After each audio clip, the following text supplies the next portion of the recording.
Let's see. Whoa. Live on Rumble. Let's make sure sound is off. There we go. Okay. Oh. Interesting day today, guys.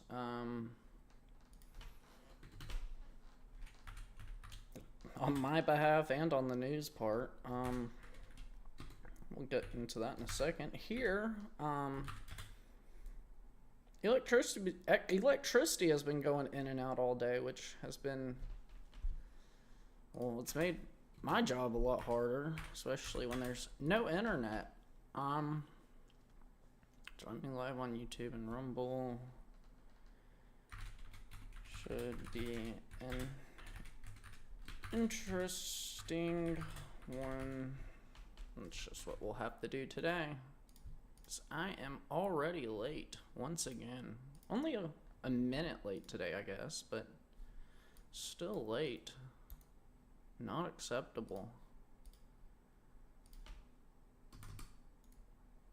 Paste. Join me live on Rumble and YouTube. It's a comma. Should be an interesting one. All right. I'm not joking. It's going to be a rather interesting day today, at least on my behalf. Why are people calling me? Well, they'll have to wait. They should know I'm live. Everybody knows I'm live. Let's get YouTube up too, so if anybody wants to chat in there, they will be able to. Okay, here we go. Today is Wednesday, December 10th, 2025. This is episode number 23 of Addressing the Issues. For our main story today, well, before we start, make sure everybody's liking. Make sure if you're not following, click the follow button, click the subscribe button, turn notifications on. We'll be live every day, 4:45. Share it. Today should be a rather interesting one. I think people will get a little bit of enjoyment out of this. It's a little bit more theoretical as to what's going to go down in the future. So I think people will enjoy it. I also hope, if you haven't made a Rumble or YouTube account by chance and you're watching, go ahead and make one. Hit the follow or subscribe button on your respective platform and help support me. I do this every day, Monday through Thursday. And then Friday, obviously, I try and have guest episodes. We should have a guest episode tomorrow.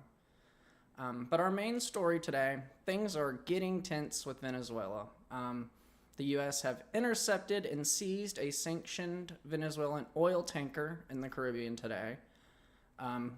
This seems to be a rather serious escalation and tensions in the region. I don't think they're going to take too kindly to that.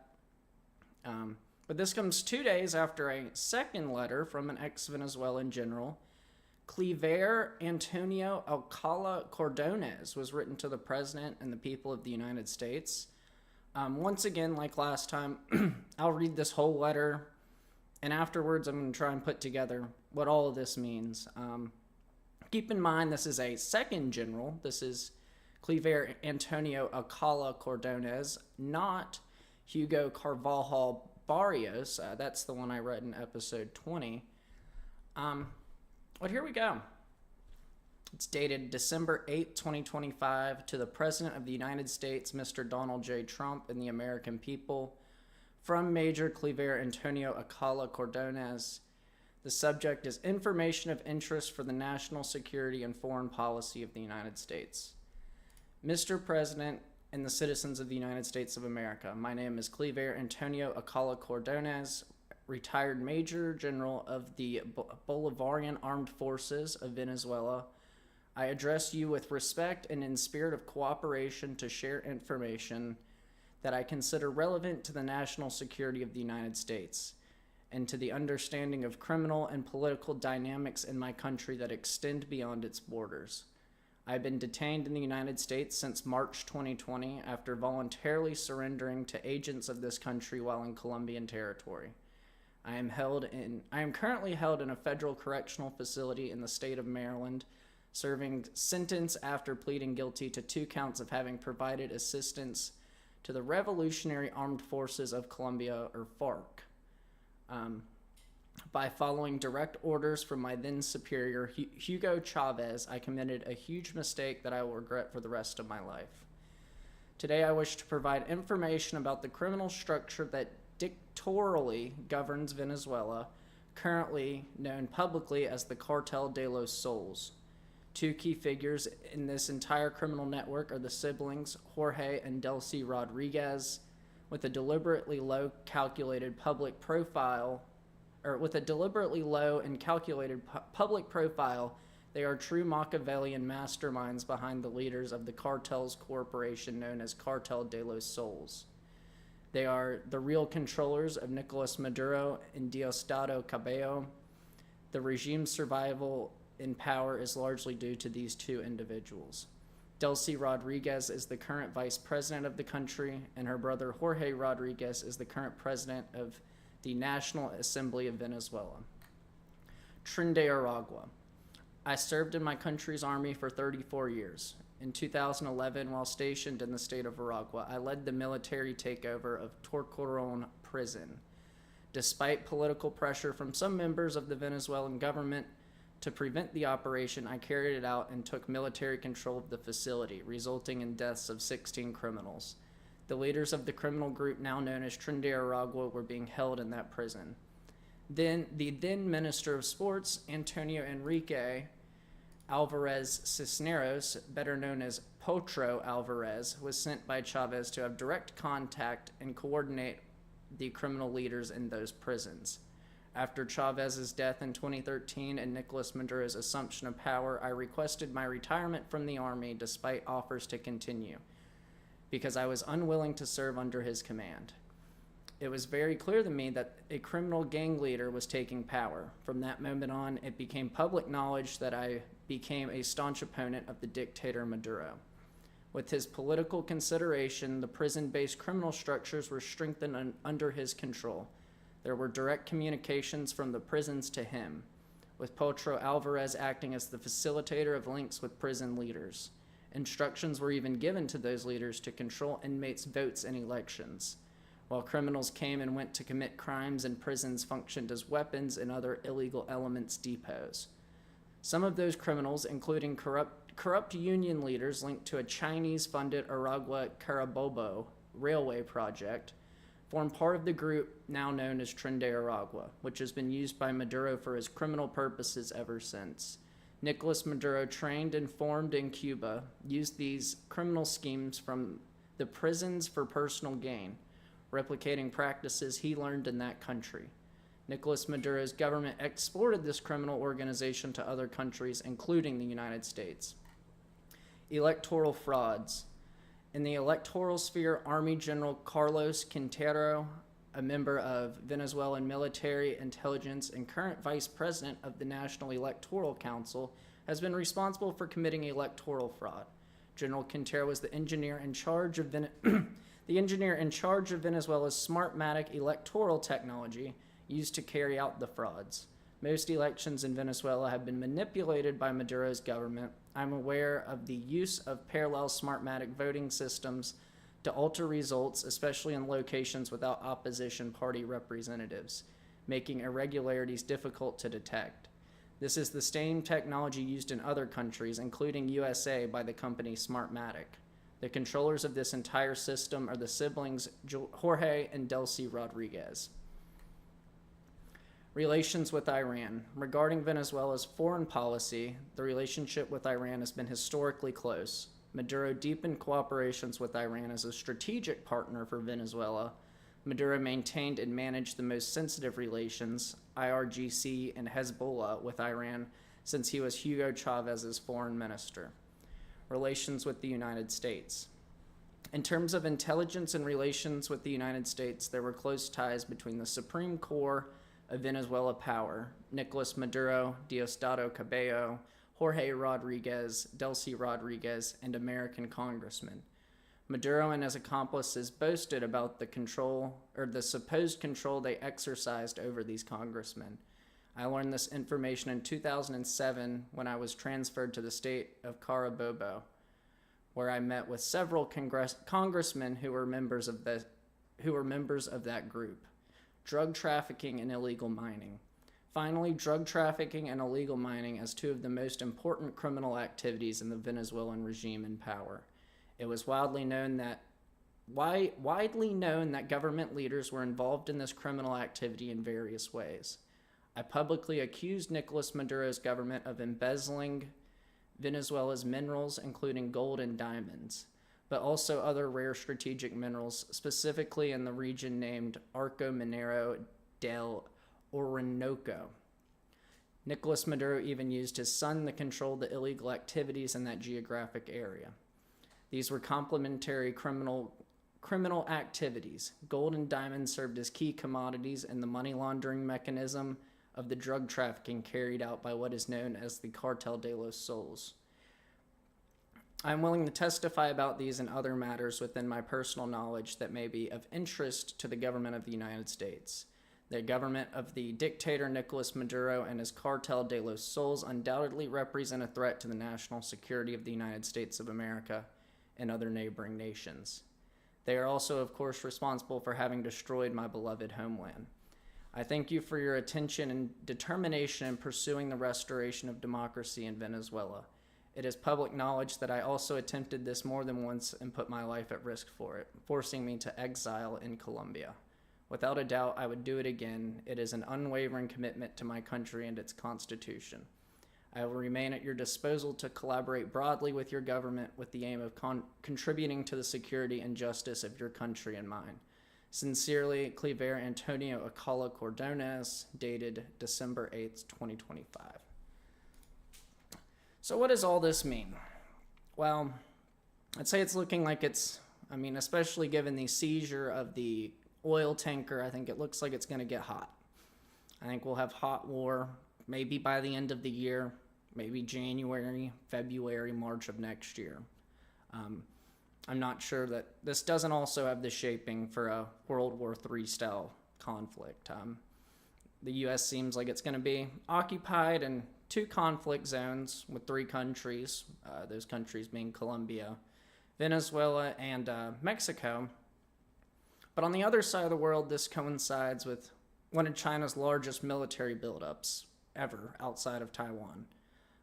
An article released today on the Telegram cites an overmatched brief as to how the U.S. would lose to China in the defense of Taiwan in regards to China's hypersonic missiles. This claims that the hypersonic missiles would be able to sink Navy ships, U.S. Navy ships, within minutes. Even the Secretary of War, Pete Hegseth, claimed last year that in the Taiwan scenario, we lose every time. So how does this relate to Venezuela? If we get to the point of kinetic war with Venezuela, that's China's strategic window.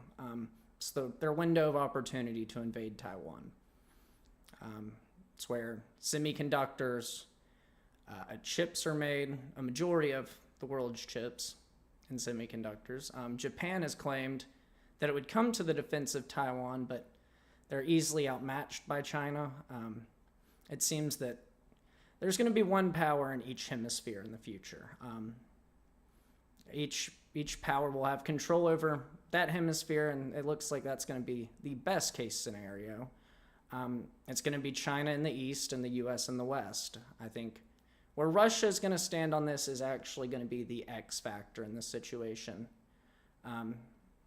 If Zelensky will accept the proposed peace deal by the Christmas deadline, I assume we're going to have a chance.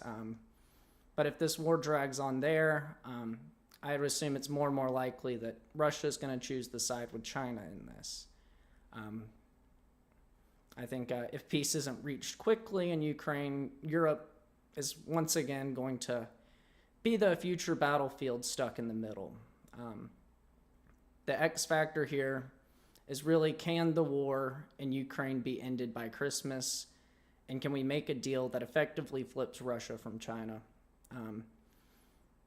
if the war in Ukraine has proven anything, it's that Europe is almost a non-factor in prolonged conflict. And it's going to be the middle ground where the eastern sphere of influence of China is going to meet the western sphere of influence, the U.S. Aligning Russia, at least away from China, pushes that overlap much further east. But I think on a larger scale, Europe's going to be the ones with the most to lose if this peace treaty is not signed soon. Unfortunately, it's the same group of nations that are undermining the peace proposal currently. But the significance of Venezuela in this is that it's China's arm into our sphere of influence, into the Western sphere, along with aligning with other nations such as Panama and Cuba. You probably remember the Chinese attempted lease of major ports along the Panama Canal, and spy bases that were recently built in Cuba. These happened before I even started this show, but I haven't talked about them, but they are a fact. China was trying to buy up ports. I believe it was BlackRock outbid them successfully. But there's also spy bases in Cuba. That's 90 miles off the coast of Miami, or off the coast of Florida. It's pretty close to have spy bases from the, I guess, second most powerful country in the world, as I would like to think. But the sanctioned oil flow from Venezuela to China is likely roughly the equivalent, to the U.S. control of chips and semiconductors in Taiwan. But this is, stacking up to be a very bloody exchange over the influence of, land, influence of countries. In the Western sphere, I think the U.S. will attempt to assert control over Venezuela, Colombia, Mexico, Cuba, and Panama, among other less strategic nations. In the Eastern Hemisphere, China is going to likely try and assert control over Taiwan, probably Japan, South Korea. I'd assume the Philippines, they're pretty aggressive there already, and possibly even Australia, among other less strategic nations. But this looks to be shaping up for like an end game scenario. And once these gains are solidified, what's left in the middle? Well, it's going to be Europe and Africa. Now, I'm not claiming this is definitely how it plays out, but by the way things are currently going, it's certainly within the realm of possibility. This is assuming neither side decides to go on the nuclear route, which would certainly change the shape of the conflict to less of one of strategic land grabs and more of an attempt just to survive. The Cold War boogeyman of the USSR is dead. It's dead. The current threat is China, and it's bidding its time for one slip up from the U.S. to make its move in Taiwan. And from there, it will be clear that Russia and Europe are equals, but are both game pieces. They'll be played by the powers that be. It's going to be much of a story of who can get these older, smaller powers, Russia and Europe, to align with them, and that side will have the edge in this new war. This new, I'd say, Cold War as it is now. I hope it never gets hot, but it's a scary situation. As Europe drifts closer into relations with China, Russia is seeming to show signs that it wants separation from China, and how the U.S. manages this problem is likely will shape the extent of both China and the U.S.'s spheres of influence into the future. But this play off the coast of Venezuela today has already sparked blockade fears in that country and in China as well. It sent the price of a barrel of oil up 1.2% already today. So we'll see how it plays out. I hope I'm not right. I hope we can figure this out. But I think if we do get into a hot conflict with Venezuela, China is going to take the opportunity. I really do. And from there, it's, all the cards are up in the air, and, the chips will fall where they may. I guess a similarly related story. The Danish spy agency has labeled the U.S. as a possible security concern. They labeled the U.S. as a possible security risk over the frictions over Greenland. The agency claims the United States uses economic power, including threats of high tariffs, to enforce its will, and no longer rules out of the use of military force,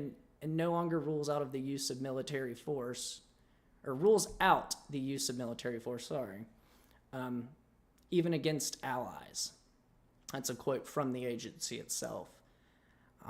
I'd say wait until they find out about the legislation put on the table yesterday by Representative Thomas Massey. It was co-sponsored by Anna Polina Luna, and that would invoke Article 13 of the NATO treaty and unilaterally withdraw the U.S. from NATO. My argument on this is it's long overdue. I've been a fan of this idea for over a year now, actually. The U.S. foots basically the entire bill of NATO and provides essentially all the logistics of NATO. Yet if the U.S. were be attacked, I'm sure we would probably hear a million excuses as to why Europe wouldn't be able to come to the U.S.'s defense. It's only useful. NATO is only really useful for Europe, yet the U.S. still is footing the entire bill almost.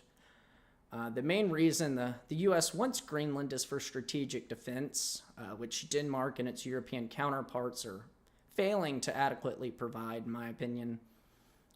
But it's a different world than the one we grew up in. Now with the threat of hypersonic nuclear weapons, an early warning system in Greenland could be the only thing that keeps us safe. So I'd say Greenland can say whatever they want to about us. We're still footing the bill for their defense. So, that's all I have to say about that. I think it's past time to pull out of NATO. It is a European-centric alliance, and I don't know that they're ever going to come to our defense like it was intended to be set up. On to, I guess, the best story of the day. The Federal Reserve approved its third rate cut of this year, but it is warning of slowing rate cuts into the future. In a 9-3 vote today, the Fed decided to cut rates by 0.25%, placing rates in the 3.5% to 3.75% range. The goal is to get the Fed rate to about 3% in the 2027 years. The central bank will begin by buying $40 billion in treasury bills starting this Friday. So as of right now, this seems pretty good. Loan rates, interest rates should go down. But there are concerns that this could further inflate the already inflated dollar. But others have called these cuts bullish, and it's my hope that these people are right, and we can continue the claw back, economic power that we lost during the post-COVID-19 pandemic dip. I hope, that they can continue to cut rates and we can continue to claw back this debt. But it seems that they want to slow down in the future, and I want them to speed up. That's how I feel about it. But I guess, you just it'll be day by day, especially if we were to go into a large-scale war. I don't think they'd cut them anymore at that point. But we'll see. We'll see where this goes, I guess, into the next year or two. See if they actually do get down to that 3% mark. I'm hopeful. I think we can do it. I think it should be done, but it's just me. It's because I want to have a house one day. I don't want a 50-year mortgage. That's all I've got for today. I guess yesterday I got tipped off that there was another tragic incident at a school, Kentucky State University. It's sad that these things keep happening in schools. There's a shooting. I wish we would take better care of the children, but until you get law and order, it continues to happen. Well, that's, like I said, that's all I have for today. I'm going to remind you guys to like on YouTube, like on Rumble. follow on Rumble, subscribe on YouTube, turn those notifications on. In the future, guys, feel free to chat. We got no chats today at all. And if you do want to financially support me, there is a little green dollar sign in the Rumble chat. You can do a one-time donation. You can do a monthly donation. You can also, I think, subscribe on Rumble. That's basically a monthly donation and gives you little red highlighted messages, which are fun. If this, is pertinent to anybody you might as well hit the share button. You can clip things on YouTube. It'd help me out a lot. All of those do. I don't know if anybody noticed, the camera quality is a little bit better. I finally got the correct cord for it yesterday. I didn't even mention it yesterday. I was hoping somebody'd notice and say, hey, you look great today. You look so high quality. But yeah, we got a cord. It got us up from 720p to 1080p. So the quality of the camera is, at its full potential now. No more grainy, distorted video for everybody. So I hope you guys will appreciate that.